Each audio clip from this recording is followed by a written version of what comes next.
किसी का टूटा घर देखकर उसके टूटे घर से अपना घर बनाना या ऐसी मनसा रखना किसी पाप से कम नहीं है। किसी का गुलसितां बर्बाद करके अपना बागीचा लगाना किसी पाप से कम नहीं है। या ऐसी मंशा रखना कि जब इसका घर टूटेगा मैं अपना घर बनाऊंगा, ये भी घनघोर पाप है। इसी तरह से जब आपके हाथ में बहुत कुछ बचाना और संभालना हो, किसी के घर को बिखरने देने से बचाना आपके हाथ में है, लेकिन आप मौन रहते हो, ये भी एक पाप की श्रेणी का पाप ही है। दोस्तों, मेरे मामा जी स्वर्गीय श्री प्रेम सिंह पुंडीर जी बहुत नेक भले इंसान, परमात्मा उनकी आत्मा को शांति दे। आज से लगभग 2.5 साल पहले उनका स्वर्गवास हुआ। उनके छल्ले पड़े थे, बाईपास सर्जरी हुई थी, पर इतने ज़्यादा उम्र के नहीं थे और बिल्कुल फुर्तीले थे। और कहीं पर ऐसा नहीं, उनके चेहरे पे थकान नहीं लगती थी, ऐसा नहीं होगी कि ताकत नहीं है या चल फिर नहीं सकते। मैं ये कहूँगा कि आम इंसान से ज़्यादा एक्टिव वो थे। बहुत ज़्यादा सामाजिक कार्यों में बढ़ चढ़ कर के हिस्सा लेना, नाते रिश्तेदारी निभाना बखूबी में आता था। हमारे नाते रिश्तेदारी में किसी भी किस्म की यदि मदद चाहिए तो सबसे पहले मेरे स्वर्गीय मामा जी आगे आते थे। और शायद ही ऐसा कोई उनका अड़ोसी पड़ोसी या नाते रिश्तेदार रहे हो जिनकी उन्होंने मदद ना की हो। कोई राह चलता भी यदि उनसे मदद लेता था तो मेरे मामा जी हमेशा तत्पर रहते थे। मुझे भी उनका बहुत सहयोग मिला है। हालांकि मेरे और मामा जी के जो संबंध थे बहुत ज़्यादा, मैं कहूँगा, औपचारिक थे, क्योंकि मैं मामा जी से इतना खुला हुआ नहीं था। उनके जो बच्चे हैं, मेरे भाई लोग, वो मेरी ही उम्र के लगभग हैं, तो मामा जी से एक शर्म और झिझक मुझे हमेशा रही। तो हालांकि मामा जी अक्सर बात की शुरुआत मेरे साथ करते थे, लेकिन एक झिझक मेरे अंदर हमेशा रही उनके साथ मजाक करने की। अक्सर मुझे अपने साथ बुलाते थे कि चलो हमारे घर चलते हैं या हमारे घर आ रहा है, तो वो अपनी तरफ से पूरी अच्छी राय मशवरा बातचीत मेरे साथ करते थे, लेकिन मेरे अंदर हमेशा एक झिझक उनको लेकर के रहती थी। बहुत भले इंसान मेरे मामा जी। तो आज मुझे उनका जाने का एहसास होता है कि मामा जी का अनुभव जितना मैं ले सकता था ले नहीं पाया। तो जो भी इस वीडियो को देख रहे होंगे वो अच्छी तरह से जानते होंगे कि मैं जो भी अपने मामा जी के बारे में बोल रहा हूँ, स्वर्गीय श्री प्रेम सिंह पुंडीर जी, स्वर्गीय प्रेम सिंह पुंडीर जी, जिनको कि प्रेम बाबू नाम से मोटरढाग नंदपुर में जानते थे। इंटर कॉलेज, जनता इंटर कॉलेज मोटरढाग में सीनियर क्लर्क थे। बहुत अच्छे इंसान। दोस्तों, इस वीडियो के आरंभ में मैंने आपको कहा था कि दूसरे का घर उजाड़ कर अपना घर बसाया तो क्या बसाया, ये एक तरह का पाप है। उसके बाद मैंने अपने मामा जी का जिक्र किया। तो ऐसा नहीं कि दोनों बातें असंगत हैं, दोनों बातें संगत हैं। मैं ये कहना चाहूँगा कि इतने भले इंसान मेरे मामा जी की, जिनके जाने का गम जो भी उन्हें जानता था, उनके अड़ोसी पड़ोसी नाते रिश्तेदार सभी को हुआ, बहुत ज़्यादा हुआ।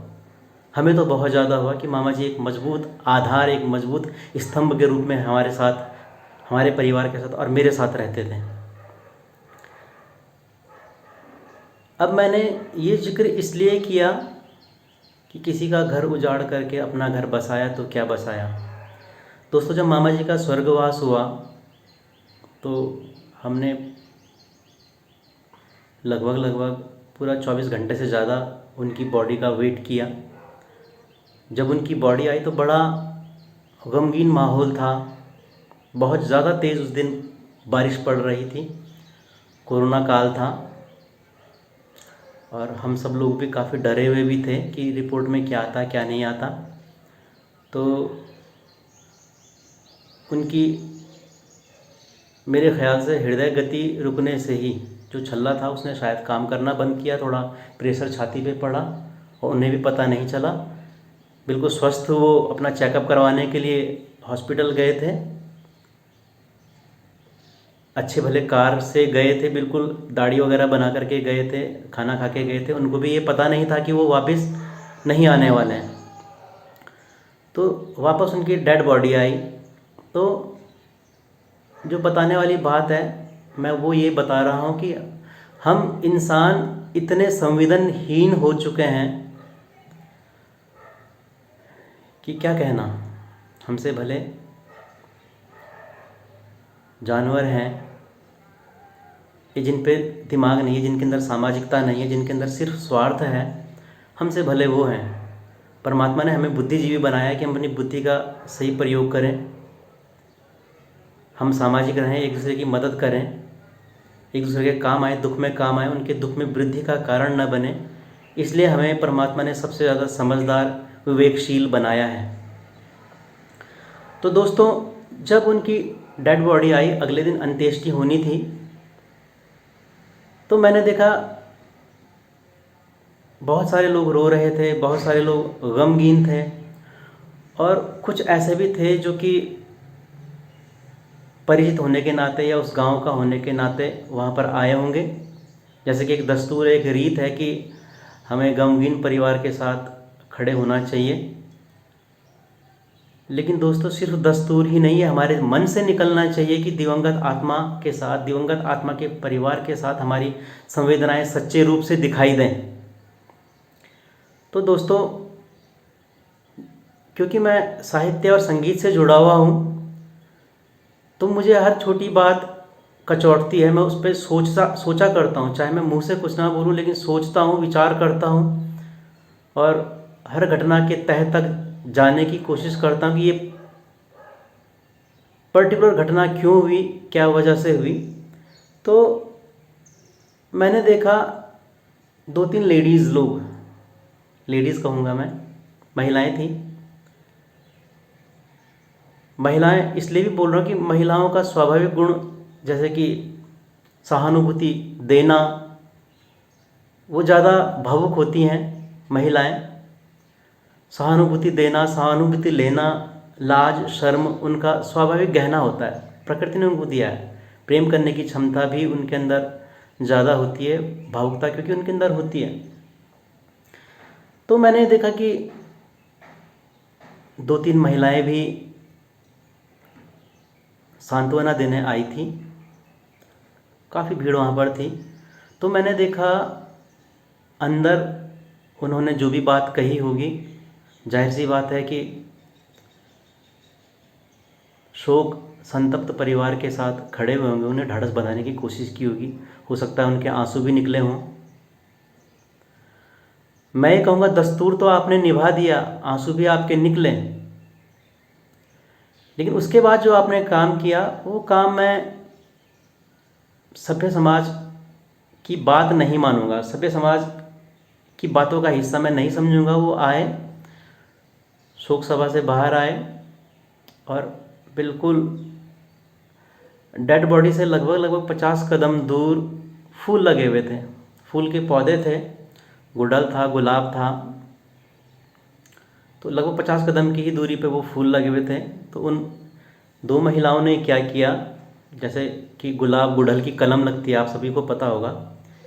तो उन्होंने क्या किया कि गुड़हल तोड़ा, और तोड़ा भी इतनी बुरी तरह से, मतलब बिल्कुल ही, एक होता है कि एक बार में काट दिया जाए, उन्होंने बिल्कुल इस तरह से तोड़ करके, काटा नहीं, तोड़ा, उसके बाद बिल्कुल यूँ तरह से घुमा घुमा करके, जैसे बोलते कि किसी को जान ले लेना, निचोड़ देना, इस तरह से उन्होंने वो कलम तोड़ने का प्रयास किया और तोड़ करके ले गए। और साथ ही उन्होंने नज़र भी बचाई, नज़र बचाई कि कोई हमें देख तो नहीं रहा है। मुझे बड़ा अजीब लगा, मैं देख रहा था, बल्कि मैंने उनका फ़ोटो भी खींचा, थोड़ा सा वीडियो भी बनाया, लेकिन क्योंकि अब 3-4 साल हो गए हैं तो मुझे ये पता नहीं चल रहा है मैंने 3-4 नहीं, लगभग लगभग 2.5 साल हो गए हैं। तो मुझे पता नहीं चल रहा कि मैंने वीडियो कहाँ पर रखा, नहीं तो मैं उस वीडियो को भी इस पोस्ट में ऐड कर देता। दोस्तों, मैं कहूँगा आप एक तरफ शोक संतप्त परिवार के साथ खड़े थे और दूसरी तरफ आपने उस शोक संतप्त परिवार में जो चीज़ अभी शोभायमान थी, वो फूल, वो गुड़हल या गुलाब, आपने उसे तोड़ा और आप अपना घर सजाने के लिए ले गए उस गुलाब को, उस गुड़हल को। कैसा आपको ऐसा तोड़ना आया, मेरी समझ में ये बात नहीं आती है। किसी का घर सज रहा था उस फूल के कारण और आपने मौका भी नहीं देखा और आप उजाड़ करके, तोड़ करके ले गए उस गुड़हल के फूल को। कुछ दिनों बाद आप मांग करके कलम ले जाते तो बात बनती थी। आप किस तरह से शोक संतप्त परिवार के साथ खड़े हुए। आपको दोस्तों छोटी घटना लगती होगी, लेकिन मुझे छोटी घटना नहीं लगती है।